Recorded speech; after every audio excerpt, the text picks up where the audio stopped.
Hey everybody, Brian Kane here. And in this section, I want to talk about a word that I think is maybe one of the most powerful words in the English language, but a word that a lot of people see as negative because it's overused and I think really used and taken in the wrong context. And that word is response-ability. What do I mean, response-ability? Well, think about this. The most powerful 10-word sentence in the English language is made up of only 7 small 2-letter words. And that sentence is, if it's up to be, it is up to me.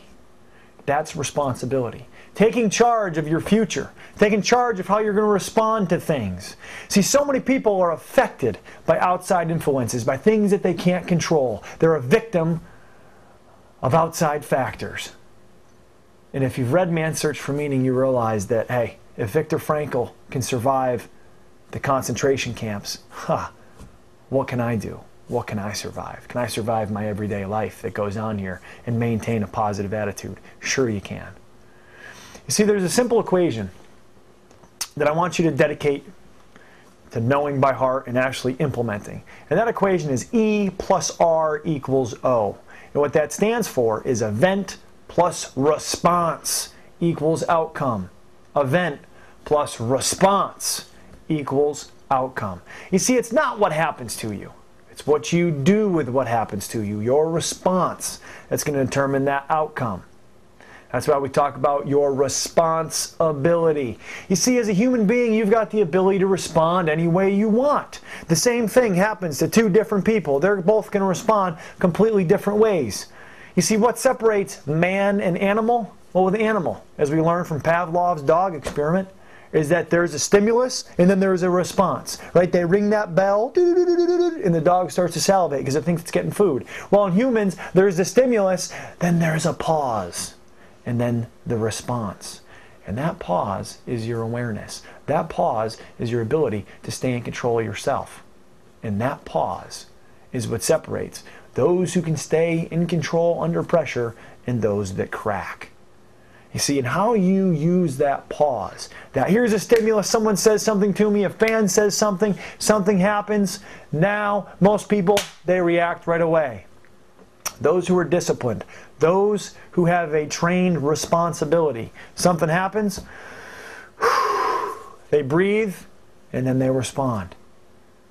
You see, if you take emotion out of the picture, you tend to respond much more clearly. What does emotion do? We learned that emotion clouds reality. And I can't tell you the number of people that have fired off at me. My job as an athletic director, or when you're a coach, you have fans, parents, athletes, even me as a coach sometimes. Anytime I act out of emotion, I usually go to regret it later. Because emotion clouds reality. So remember our rules of responsibility. You have to be in control of yourself before you can control your performance. And you got very little control of what goes on around you, but total control of how you choose to respond to it. One of the initial things we talked about, ACE, forcing yourself to act different than how you feel, being an actor, taking that responsibility and acting appropriately for what the situation gives. You see, anytime you get fired up, anytime you're overreacting, there's 3 things, 3 categories you can fall into. Primal, prayer, perfect. You can get fired up, and when things go on, what do? You reach back and you throw as hard as you can. I'm going to go as hard as I can. Turn that caveman approach. Comes right out of Heads Up Baseball. I experienced all 3 of them when I was playing. You become the caveman, primal. Right? You respond primitively. That usually doesn't work. Or you become perfect. And you try to make everything perfect. Everything's got to be perfect. Well, perfectionism is a double-edged sword because while it motivates you to do better, it's that constant critic. You're never good enough. You're never good enough. It's never good enough. You throw them one hitter, I wanted a no-hitter. You walk one guy, I wanted to walk nobody. So a double-edged sword being perfectionism, it's going to motivate you to do better because it's never good enough, but at the same time it rips you down because you're never good enough. And the higher you go in levels of performance, the more you're going to fail because the talent is better. So the question becomes not who has talent, really, who can have talent, be able to bring it to the table consistently, and then Respond appropriately under pressure and when things don't go their way. Let go of those bricks, focus on the next day, focus on the next performance. That is responsibility. You see, the third P that people fall into is prayer. And they start praying, oh, I hope things go my way. I hope I can make this pitch. I hope I get a hit here. And that usually doesn't work for you. I hope if you're praying to somebody, they've got more important things going on in the world than helping your athletic performance. So falling out of that category of prayer, primal, perfect, and falling into, this is what I do. This is what I have prepared to do when I get there by using my routine, because that is responsibility. Let me show you a video clip.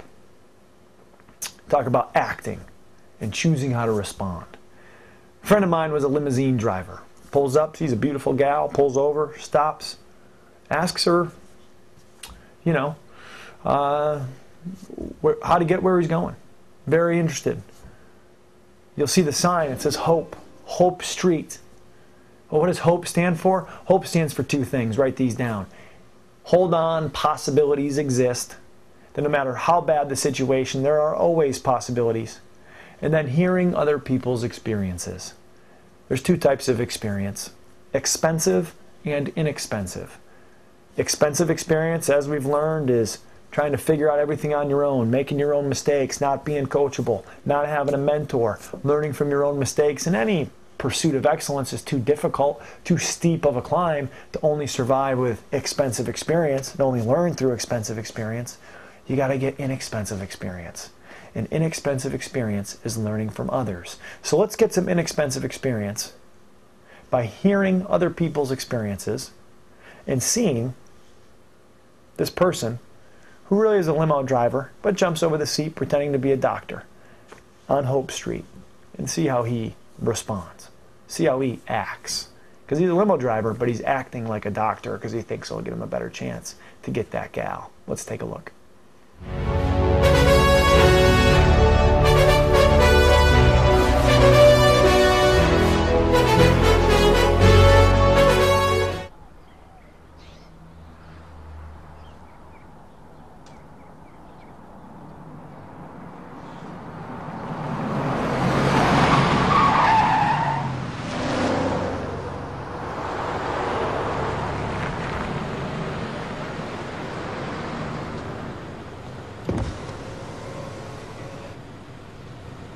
Excuse me, could you tell me how to get to the medical school?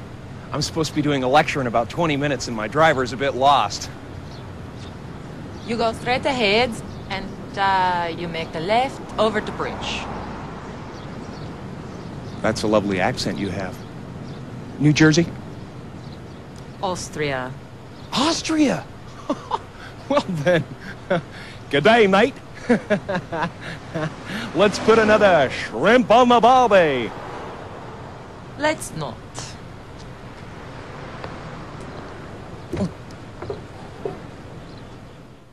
So in closing, try to be that limo driver. You know, act like a doctor, whether you're a limo driver or a doctor, it doesn't matter. Act appropriately. Force yourself to act different than how you feel.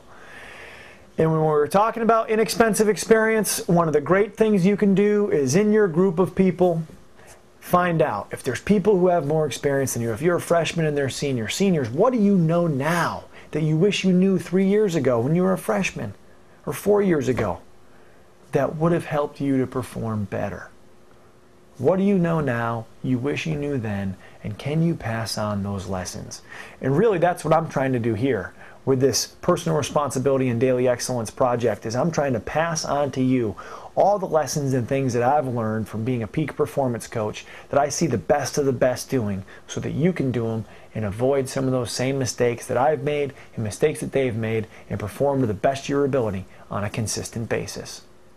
So remember, choose to respond appropriately in face of adversity. That is responsibility.